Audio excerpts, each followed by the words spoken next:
Under the wide sky of the Wyoming frontier, life moved slowly for a man named Ethan Carter. He lived far from town, where the land stretched endlessly and the wind carried the sound of loneliness. His small wooden cabin stood among the hills, surrounded by fences that needed mending and fields that no longer grew much. Every evening he sat by the fire, the only sound being the crackle of wood and the faint howl of coyotes in the distance. Years of working alone had hardened him, but inside he carried a quiet ache, a longing for a voice other than his own. Ethan had not always been this way. Years ago he had dreamed of a family, but fate had other plans. A fever had taken his parents, and time had taken his youth. Now at 35 he realized what he missed most was not wealth or comfort, but companionship. Someone to share the silence, someone to say good morning to. So one cold evening, with trembling hands, he sat at his small table and wrote a letter. It was a simple letter, not fancy or poetic. He introduced himself as a man of the soil, honest and quiet, offering a home and a kind heart to any woman willing to share his life on the frontier. Weeks passed, and he almost forgot about it. Then one morning a letter arrived from the east. The handwriting was delicate and neat. The woman's name was Clara Dawson. She had been a widow for 2 years, left with nothing but her courage and her faith. Her words were gentle, but behind them was a story of pain and strength. She wrote that she was not afraid of hard work, that she wanted peace more than anything else, and that she hoped Ethan was a man who kept his word. Ethan read that letter a dozen times. Something about her words touched him deeply. Without hesitation, he sent his agreement, and in early spring he rode his horse to the small-town depot to meet her stagecoach. The morning air was crisp, and the road was quiet except for the sound of the approaching wheels. When the coach stopped, the driver climbed down, opened the door, and helped a woman step out. Clara was not what the town folks expected. She wore a simple gray dress, a bonnet that had seen better days, and she carried a small suitcase tied with rope. Her face was pale from travel, but her eyes, soft and clear, had a calmness that drew attention. She looked around shyly, searching for the man whose letter had promised her a home. Ethan stepped forward, hat in hand, his voice low and steady. "Mrs. Dawson?" he asked. She nodded and gave a small smile. "Mr. Carter?" He nodded back. "Yes, ma'am." "Welcome to Wyoming." For a moment they stood there awkwardly, two strangers bound by words on paper. Then Ethan reached for her suitcase and she let him take it. As they walked through town, people whispered. Some smiled, some frowned. A mail-order bride was still a rare sight in those parts. But Ethan didn't care what they thought. He had given his word, and that meant something to him. The ride back to the ranch was long and quiet. The trail wound through open land where wildflowers grew in the grass and hawks circled overhead. Clara watched the land pass by, her hands folded in her lap. She looked lost in thought. Ethan wanted to say something, but he didn't know where to start. Finally, he said softly, "It's not much, but it's home." She turned to him, her smile faint but kind. "Sometimes a home doesn't need much, Mr. Carter. It only needs peace." When they reached the cabin, Ethan helped her down from the wagon. He opened the door to show her the inside. A clean, small space with a stove, a table, 2 chairs, and a bed neatly made in the corner. She looked around quietly, then touched the wooden wall with her hand. "It's warm," she said softly. The first days passed slowly. Clara rose early, cooked simple meals, and swept the floor until it shone. Ethan worked outside most of the day, fixing fences and tending to his few cattle. At night they ate together in silence, the fire flickering between them. They were polite but distant, each unsure how to begin. Ethan wanted to talk but found his words clumsy. Clara smiled when he thanked her for dinner, but her eyes carried a sadness that he couldn't understand. One evening, as the sun dropped behind the hills, a storm began to gather. The wind came first, soft at first, then stronger, pushing against the windows. Ethan went out to tie the horses while Clara secured the shutters. By the time he came back inside, rain had begun to fall hard against the roof. Lightning flashed in the distance and thunder rolled across the sky like the voice of the mountains. Clara sat by the fire, her hands wrapped around a cup of tea. The flickering light painted her face in shades of gold and shadow. Ethan could see fear in her eyes, though she tried to hide it. He pulled a chair closer and said softly, "Don't be afraid. Storms sound worse than they are." She looked up at him, her lips trembling slightly. "Back east," she said quietly. I used to sit by the window during storms. I thought the thunder was angry at me. Ethan shook his head gently. It's just the sky talking. It'll pass. For a long time they sat there listening to the wind scream through the valley. The cabin creaked and the fire hissed. Then suddenly a loud crack of thunder made Clara jump. Without thinking, Ethan reached out and placed his hand over hers. Her fingers were cold, trembling slightly. You're safe here, he said softly. Her eyes met his, full of something between fear and trust. She whispered back so faintly he almost didn't hear. Thank you. We're alone now. Something changed in that moment. The words hung in the air, simple yet deep. For the first time, Ethan felt that the emptiness inside him was no longer endless. There was someone beside him, someone who understood silence the same way he did. The storm went on through the night, but the fear seemed smaller. Clara sat closer to the fire, her shoulders relaxing. Ethan stayed nearby, keeping watch. He realized how fragile yet brave she was. A woman who had crossed miles of land and left her past behind to start again. When morning came, the sky was clear, and the world smelled fresh and new. Ethan stepped outside, the ground soft under his boots, and saw Clara standing by the door, her hair loose from sleep. She smiled quietly. It's beautiful, she said. Ethan nodded. Yes, you made it feel that way. She looked surprised, but the warmth in his voice made her blush. For the first time she laughed, a soft, shy sound that made the lonely ranch seem alive again. From that day, something gentle began to grow between them. They still spoke few words, but when they did, they carried meaning. Clara baked bread and Ethan repaired the porch. She sang softly while hanging clothes, and he found himself listening from the window, smiling without knowing why. Neither of them said it aloud, but they both knew. Life had started to change. They were no longer just two strangers sharing a cabin. They were two hearts learning how to trust again, how to breathe again, and how to find light even in a place where the wind never stopped blowing. It was still the beginning, but both of them could feel it. Their story had quietly begun the night she whispered, "We're alone now." It wasn't a cry of fear anymore. It was a promise of something real, something new, something that might finally heal them both. The days after the storm passed quietly, as if the land itself had decided to rest.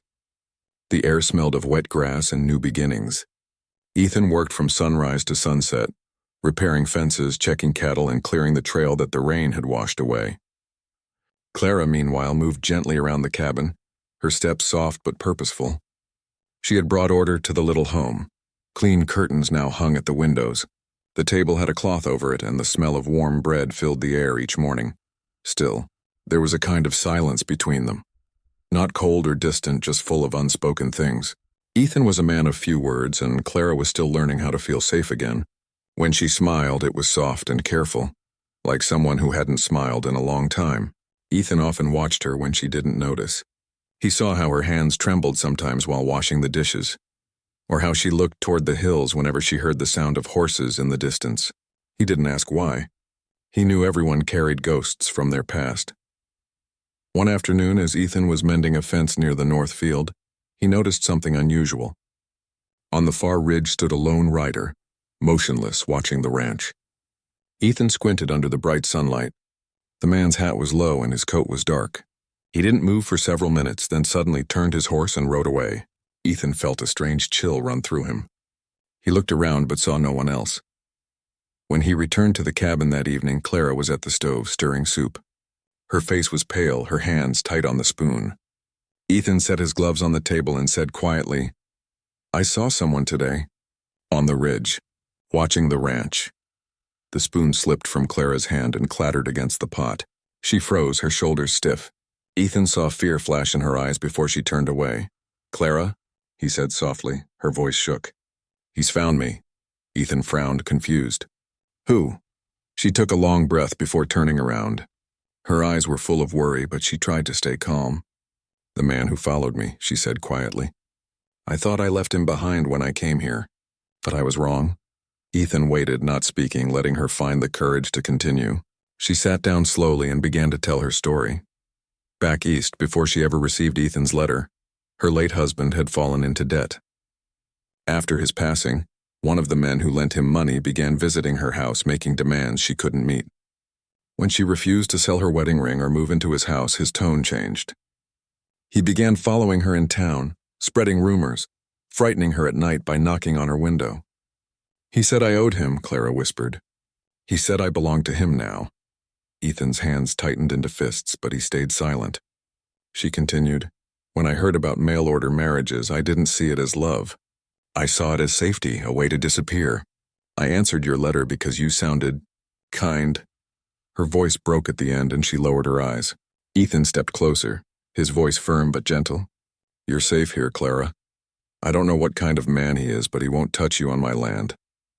Clara looked at him, her eyes filling with tears. You don't know him, Ethan. He's cruel. He always gets what he wants. Ethan shook his head slowly. Not this time. That night he sat by the door with his rifle leaning against the wall. The moonlight came through the window, soft and silver. Clara couldn't sleep. She sat up in bed watching him. He didn't look afraid, only determined. She wanted to thank him, but no words came. Finally, she whispered, Why are you doing this for me? Ethan looked at her quietly. Because no one should have to be afraid in their own home. The next morning, Clara made breakfast in silence. She moved carefully, her face calm but her mind troubled. She had run from her past, but somehow it had caught up with her again. Still, seeing Ethan's steady presence gave her strength. When she looked at him working outside, she realized she wasn't alone anymore. For the first time in years, someone cared enough to stand beside her.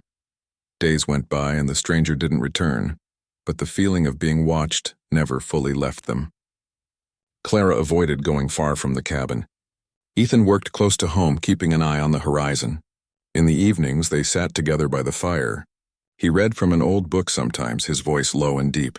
Clara listened quietly, comforted by the sound. One afternoon, Ethan returned early from town with supplies. He brought a bolt of blue fabric, saying awkwardly, Figured you might make something from it.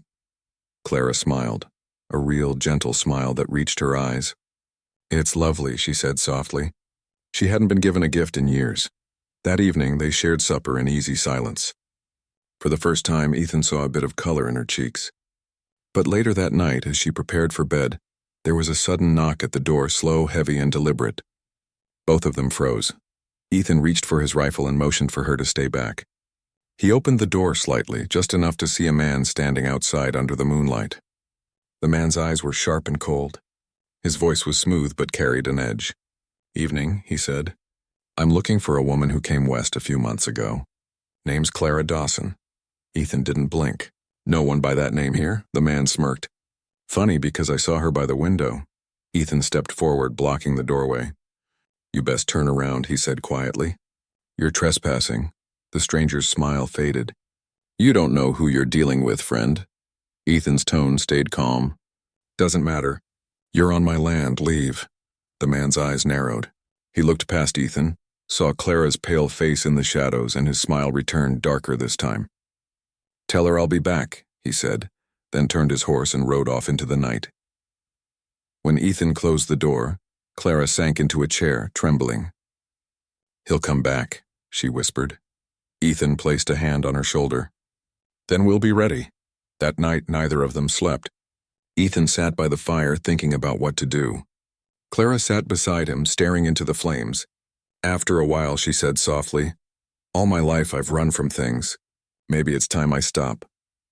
Ethan looked at her and saw not just fear but courage growing in her eyes. You don't have to face him alone, he said. She nodded. I know, that's why I said. Her voice lowered to a whisper. We're alone. Now let's do what must be done. Ethan didn't understand her full meaning yet, but he could feel her strength returning. They began to make quiet plans, fixing the locks, keeping the horses ready, watching the trails. For the first time, they stood side by side, not as strangers, but as two people bound by the will to survive and protect each other. The next morning brought a strange calm. The valley looked peaceful, but both of them knew danger was near. Ethan worked close to the cabin, keeping his rifle nearby. Clara prepared food and gathered water, her hands steady now. Fear no longer ruled her. As the sun began to set, she stood at the doorway watching Ethan. The wind lifted her hair and she felt something new, a quiet determination. She whispered softly to herself, the same words that had started it all. We're alone. Now let's do what must be done. For the first time, those words didn't sound like fear. They sounded like hope. They meant courage, strength, and the promise that whatever was coming, they would face it together. That night, the lantern light glowed softly in the cabin. Outside, the stars filled the sky, silent witnesses to two souls who had finally found each other, not through chance but through shared struggle and quiet faith. The story of Ethan and Clara was no longer one of loneliness. It had become a story of standing firm, of protecting what was right, and of finding love in the middle of life's fiercest storms. The sun rose quietly over the Wyoming hills, casting soft golden light across the land. The storm had passed, but something inside Ethan had changed. He no longer looked at his home as a lonely man's shelter. Now it was a place he had to protect. There was someone inside worth keeping safe. Clara, too, moved differently that morning. Though her eyes still carried fear, there was a new fire in them. She had lived in fear for years, but she was tired of running. Ethan spent the early hours tightening the fences and checking the traps. Every few minutes, his eyes moved toward the ridge, half expecting to see that dark rider again. The memory of the man's cruel smile from the night before still lingered in his mind. The way he had spoken Clara's name made Ethan's chest tighten. He wasn't a man who looked for trouble, but now trouble had found him. And he wouldn't back away. Inside the cabin, Clara watched from the window as Ethan worked. She felt guilty for bringing danger to his door. When she came west, she only wanted peace. She never meant for anyone to get involved in her past. But now she wasn't just thinking of herself. She thought about the man outside mending fences under the morning sun. The man who had said, "No one should have to be afraid in their own home." His quiet courage gave her strength. When Ethan came in for breakfast, Clara had already set the table. Fresh bread, warm coffee, and eggs from their hens. It was simple, but it felt like home. Ethan sat down, removing his hat. "You didn't have to cook this much," he said softly. Clara smiled faintly. "Maybe I wanted to." For a few peaceful moments, they ate in silence. The light through the window touched her hair, and Ethan found himself watching her, though he quickly looked away when she noticed. Clara pretended not to see, but her heart beat faster. It was the first morning in a long time that didn't feel heavy. After breakfast, Ethan saddled his horse. "I'm riding into town," he said. "Need to let Sheriff Nolan know about that stranger." Clara froze. "Will that help?" "It's better he knows. If trouble's coming, we can't face it alone." She nodded slowly. "Be careful," she whispered. Ethan smiled gently, tipping his hat. "Always am." The ride to town was long and dusty. The town of Pine Hollow was small. Just a few wooden shops, a church, and the sheriff's office at the end of the street. Ethan tied his horse and walked inside. Sheriff Nolan was a heavy-set man with kind eyes and a calm voice. He listened as Ethan explained everything. The mail order bride, the stranger, and the threats. The sheriff leaned back in his chair. "Sounds like this fella means business. You say he's been following her for months?" Ethan nodded. "She's scared, but she's not running anymore." Nolan scratched his chin. "All right. I'll send a deputy by your place tomorrow. In the meantime, keep your eyes open. Men like that don't quit easy." Ethan thanked him and left. On his way out of town, he stopped by the store to buy more bullets and supplies. As he mounted his horse, he had a strange feeling, like someone was watching him. He turned and saw a man at the corner of the street wearing a dark hat. Their eyes met for a split second before the man disappeared into the crowd. Ethan didn't need to guess twice. It was him. He rode home fast. The wind stung his face and his thoughts raced. When he reached the cabin, Clara was standing outside, her hands folded nervously. "I saw smoke on the ridge," she said quickly. Ethan looked. A small fire burned far off. Too far for warmth, but close enough for a camp. He didn't answer, just tightened his jaw and said, "He's still here." The rest of the day passed slowly. Clara kept herself busy baking bread and cleaning, though her hands shook now and then. Ethan stayed near the barn, sharpening tools, repairing things that didn't really need fixing, anything to keep his mind busy. When the sun began to sink, he loaded his rifle and checked the door twice. Night fell. The valley grew dark and still. Clara couldn't sleep. She sat by the fire, her fingers tracing the edge of her cup. Ethan sat across from her, the rifle resting against his knee. The firelight danced on their faces, and the air between them was heavy with unspoken fear. "Ethan," she said finally, breaking the silence. "What if he doesn't stop? What if he never gives up?" Ethan looked at her, his voice calm and steady. Then we don't give up either. Clara's eyes glistened with tears, but she nodded. You don't know how much that means, she said softly. Back east, no one ever stood up for me. Ethan hesitated before speaking. Maybe it's time someone did. Her gaze lingered on him for a moment too long, and then she looked away, blushing. The silence that followed wasn't heavy anymore. It felt warm, like something beginning to grow quietly between them. Hours later, as the fire burned low, the sound of hooves broke the silence. Clara's head snapped up. Ethan stood instantly, taking the rifle in his hands. He looked through the window, a single horse moving slowly toward the house. Stay behind me, he said. The rider stopped a few yards away. The moonlight showed the same dark hat, the same shadowed face. The man dismounted and called out, his voice cold and mocking. Clara, you think you can hide behind this farmer? You belong to me.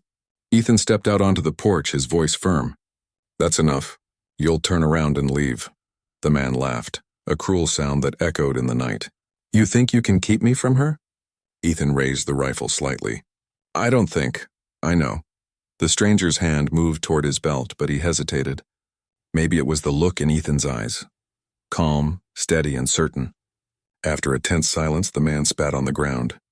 This isn't over, he hissed, then mounted his horse and rode off into the darkness. Ethan watched until the sound of hooves faded. When he turned back, Clara was standing in the doorway, her hands clasped together, her face pale. He'll come back, she whispered. Ethan nodded.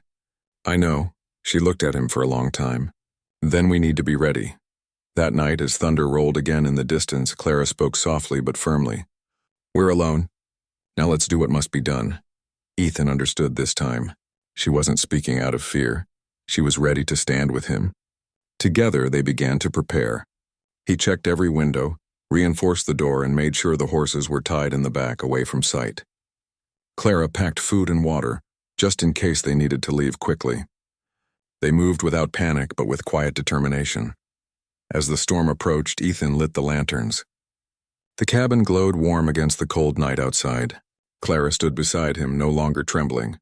The wind howled and rain began to fall again, but she wasn't the same frightened woman who had arrived months ago. She was stronger now. When Ethan looked at her, he saw courage. When she looked at him, she saw safety. Hours passed and the night grew darker. The wind whistled through the cracks and lightning flashed across the sky. Then, faintly, came the sound they both feared. The distant beat of hooves moving closer. Ethan set his jaw. It's time, he said quietly. Clara nodded, gripping the lantern tight. Her voice was steady. Whatever happens, I'm not running anymore. Outside, the storm roared. Inside, the fire burned bright. Two hearts, once broken by loneliness and fear, stood together, ready for whatever the night would bring. The moment had come when their bond would be tested, not by words, but by courage. And deep down, both knew. After this night, nothing in their lives would ever be the same again. The night had grown dark and wild. The wind pushed against the wooden walls of the cabin, making the roof creak like an old ship at sea.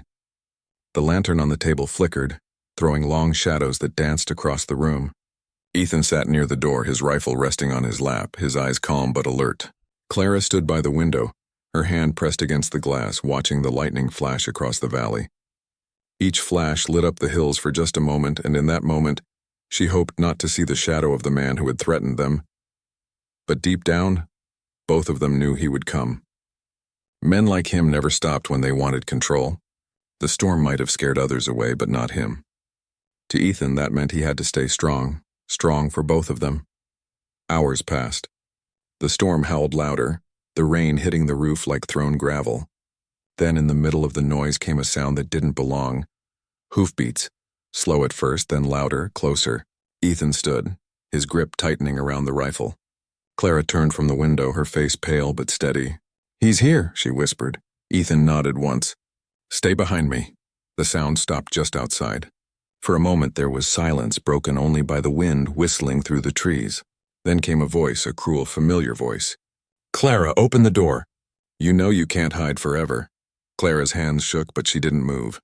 Ethan stepped closer to the door. You should leave, he called out, his tone calm but full of warning. The voice laughed. Leave? Not until I get what's mine. Lightning flashed again, and through the small window Clara saw the man, his coat soaked, his eyes burning with anger. He looked wild, like someone who had lost all sense of reason. Ethan opened the door slowly, just enough to step outside. The wind slammed against him, rain soaking his shirt in seconds. "I told you before," Ethan said firmly. "You're not welcome here." The man sneered. "She's mine, farmer." "She knows it. She's nobody's but her own," Ethan replied. "Now turn around before this goes bad." The stranger took a step forward. "You think you can stop me?" Ethan didn't raise his rifle, but his eyes didn't flinch. "I don't think." "I know." For a long moment they stood there in the storm. Two men, one driven by greed and anger, the other by quiet strength. The rain poured between them, soaking the ground. Clara stood behind the door, clutching her hands to her chest, praying it wouldn't come to violence. Then suddenly the stranger lunged forward, pushing past Ethan toward the cabin. Clara screamed. Ethan reacted instantly, grabbing the man's coat and pulling him back. They struggled in the mud, slipping, the storm making everything harder. The rifle fell to the ground, lost in the darkness. The man swung wildly, but Ethan blocked the blows, pushing him away again and again. "Go inside," Ethan shouted over his shoulder. "Lock the door." But Clara didn't move. She couldn't. She watched, frozen, as Ethan fought the man in the storm, their figures flashing in and out of the lightning. Then through the chaos she saw something, a glint of metal. The man had drawn a knife. Without thinking, Clara ran outside. "Ethan!" she cried. The man turned, startled by her voice. That 1 second was enough. Ethan grabbed his arm, twisting the knife away, and shoved him to the ground. The man fell hard, the knife landing in the mud beside him. For a moment he just lay there, rain pouring over his face. Then he looked up, hatred burning in his eyes. "This isn't over," he hissed. Ethan pointed the rifle at him now, his voice firm and low. "It is for tonight. Leave and never come back." The man stared at him for a moment longer, breathing hard, then got to his feet. He picked up his hat, glared at Clara one last time, and turned toward his horse. "You'll regret this," he muttered. Ethan didn't move until the man mounted his horse and disappeared into the darkness. Even then he stood in the rain for a long moment, making sure he was truly gone. When he finally turned back, Clara was standing near the doorway, tears mixing with the rain on her cheeks.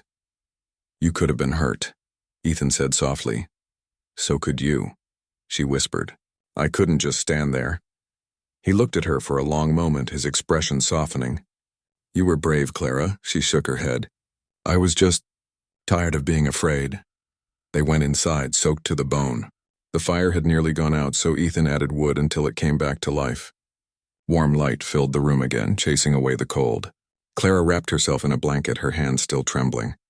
Ethan sat across from her, silent. After a while, she spoke again. "I thought I'd never be free from him. For so long I let fear control me. But tonight, I felt something different." Ethan looked up. "What's that?" "Courage," she said softly. "Because you gave me some of yours." Ethan smiled faintly, a rare sight. "You had it all along. You just forgot."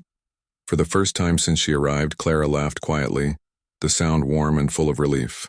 "Maybe," she said. "But it took a storm to remind me." The rest of the night passed in calm silence. The storm outside began to fade, the rain turning into a soft drizzle. The thunder rolled away into the distance. Inside, the cabin glowed softly with peace. Clara dozed off in the chair, the firelight painting her face in gold.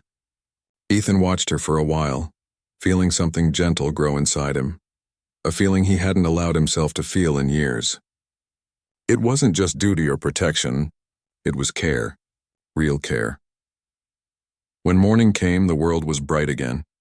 The air smelled clean and the land shone under the wet sunlight. Ethan stepped outside, boots sinking into the soft earth. The hills were quiet, the birds singing again. It was as if the world itself had taken a deep breath. Clara came out a few minutes later, her hair tied loosely, her eyes brighter than he'd ever seen. "It's beautiful," she said softly. Ethan nodded. "The calm after the storm," she smiled. "You've seen a lot of storms, haven't you?" He looked toward the horizon. Too many, but none like last night. For a while they just stood there side by side, letting the sun warm their faces. There were no words needed. They both knew what the night had meant. It had changed everything. The danger might not be over, But something inside them had shifted. Fear had turned into courage, and two strangers had become something more. Later that day, Ethan saddled his horse and rode to town again. He told Sheriff Nolan what had happened. The sheriff promised to send word to nearby posts and keep watch for the stranger. "You did right," the sheriff said. "Sometimes standing your ground is the only way to stop running." When Ethan returned home, Clara was waiting by the fence. She looked peaceful, holding a small bunch of wildflowers she'd picked. "For the table," she said with a smile. Ethan took them gently, his rough hands brushing against hers. "Thank you." As the sun began to set, they sat on the porch together. The valley glowed in shades of orange and pink. The horses grazed quietly in the field. Clara leaned back, letting out a long sigh. "For the first time in a long while," she said, "I don't feel alone." Ethan turned to her, his voice soft. "You're not." She met his eyes and smiled, a smile full of peace and something deeper that didn't need to be spoken. That night, as the stars appeared above the quiet land, Clara whispered the words that had once been spoken in fear, but now carried a new meaning. "We're alone. Now let's do what must be done." This time, those words were not about surviving a storm or facing danger. They were about life, building, healing, and beginning again. The storm had tested them both, but it had also brought them together. In the quiet glow of the cabin, surrounded by the sound of wind through the grass and the warmth of the fire, they found something stronger than fear: hope. And from that night on, the little cabin on the Wyoming hills was no longer just a lonely place. It was home. The morning sun poured over the wide Wyoming plains, soft and golden. The air felt new, as if the storm had washed away more than just dust and fear. It had washed away years of silence, loneliness, and pain. Inside the small wooden cabin, Clara opened the shutters, letting the sunlight warm her face. The world outside looked calm. The hills glistened from last night's rain, and the sky stretched endlessly, clear and blue. Ethan was already outside, feeding the horses. His movements were slow and steady, his shirt sleeves rolled up, his hat low over his brow. There was peace in the way he worked now, as if a heavy weight had finally lifted from his shoulders. Clara stood in the doorway for a moment, watching him. He turned and smiled slightly when he saw her, a quiet smile that said more than words ever could. "You're up early," she said softly. "Can't waste a morning like this," he replied. After a storm, the land always needs care. Clara stepped outside, wrapping her shawl around her shoulders. "And what about the heart?" she asked gently. "Does it need care too?" Ethan stopped what he was doing. The question hung between them, soft but full of meaning. He looked at her and said quietly, "More than anything else." They both smiled shyly, like two people learning how to live again. As the day went on, they worked together around the ranch. Clara helped plant new seeds in the small garden behind the cabin, and Ethan repaired a section of the fence that had been damaged by the wind. They didn't talk much, but there was comfort in their silence. Every shared glance, every small gesture carried warmth. Two lives that had once been lonely were now quietly connected. At noon, they sat together on the porch, sharing bread and coffee. The valley spread before them in gentle green waves, and a cool breeze brushed their faces. "Do you think he'll come back?" Clara asked suddenly. Ethan's eyes stayed on the horizon. "I don't know," he said honestly. "But if he does, we'll face it together." Clara nodded, her heart steady this time. "Together," she repeated. That word stayed with her the rest of the day. It was something she'd never really had before. For years, she'd faced every hardship alone: loss, hunger, fear. But now, for the first time, she felt the strength of standing beside someone who would not walk away. A few days later, Sheriff Nolan rode up to the ranch. His horse kicked up dust as he stopped by the gate. Ethan went out to meet him, wiping his hands on a rag. Clara stood by the doorway watching. "Got word from the next town over," the sheriff said. "Your visitor won't be bothering you again. Seems he picked the wrong person to threaten in Laramie and got himself locked up." Ethan let out a breath he didn't realize he'd been holding. "That's good to hear," the sheriff nodded. "You did right by standing your ground, Carter. Not every man has that kind of courage." When the sheriff left, Ethan turned to see Clara smiling from the porch. She looked relieved, lighter, almost glowing. "It's over," she said softly. Ethan nodded. "It's over." That evening, they built a small fire outside. The sky burned orange and pink as the sun dipped behind the hills. The smell of pine and smoke mixed in the air. Clara sat on a blanket, her hands folded neatly in her lap, while Ethan roasted beans in a tin pot. They ate quietly, listening to the sounds of crickets and the distant river. After a while, Clara spoke. "When I first came here, I thought this land would swallow me whole. It was so quiet, so empty, but now, it feels alive." Ethan looked at her. "The land changes when your heart does." She smiled at that, eyes soft in the firelight. "Maybe that's true for people too." He nodded slowly. "Maybe it is." For a long time, neither spoke. The stars began to appear one by one, bright and endless above them. Clara leaned back, staring at them. "I used to think my story was over," she said quietly. "After my husband died, after all the running, I thought there was nothing left for me. But somehow life found me again, right here in the middle of nowhere." Ethan's voice was low. "Sometimes nowhere is the best place to start over." She turned her head toward him, smiling gently. "And sometimes the person you least expect becomes the one who saves you." Ethan's eyes met hers. Maybe we saved each other. The fire crackled softly between them. And for the first time they both felt free, not from danger, but from the past. In the days that followed, their routine became something peaceful and familiar. Ethan would rise early, tend to the horses, and chop wood while Clara prepared breakfast. She filled the cabin with warmth, laughter, and the smell of fresh bread. He filled it with quiet strength and a sense of safety she had never known before. One afternoon, while Ethan worked near the barn, Clara found an old piece of wood by the fence. She sanded it smooth, took some paint, and carefully wrote the words, "The Carter Ranch, where hope lives." When Ethan returned, he stopped and stared at the sign. "You made this?" he asked, touched. She nodded, smiling. It felt right. Hope should have a home too. Ethan hung the sign on the gate, his eyes misty for a moment. "It's perfect." The weeks turned into months, and the seasons began to change. Summer brought wildflowers across the hills, and the cabin's windows were always open to the wind. Clara started keeping a small journal, writing about their days together. The laughter, the simple meals, and the quiet evenings on the porch. She wrote not as a woman escaping her past, but as someone finally living her present. Sometimes, the townsfolk would stop by for supplies or help, and they'd always leave talking about the woman who smiled like spring and the quiet man, who looked at her as if she was the reason the world still made sense. One evening, as autumn settled in and the air grew cool again, Ethan sat by the fire sharpening his tools. Clara was sewing by the table. The firelight flickered softly across her face. She looked up and said, "Ethan, can I tell you something?" "Of course. When I first read your letter, I almost didn't answer," she said with a small laugh. "I was afraid it would just be another promise that never came true. But something in your words felt different, honest. You didn't promise much, just peace, a roof, and a kind heart. I didn't realize then that those were the things I needed most." Ethan looked at her, quiet as always. "I didn't expect you'd actually come," he admitted softly. "But when you did, it felt like the world gave me back something I'd lost."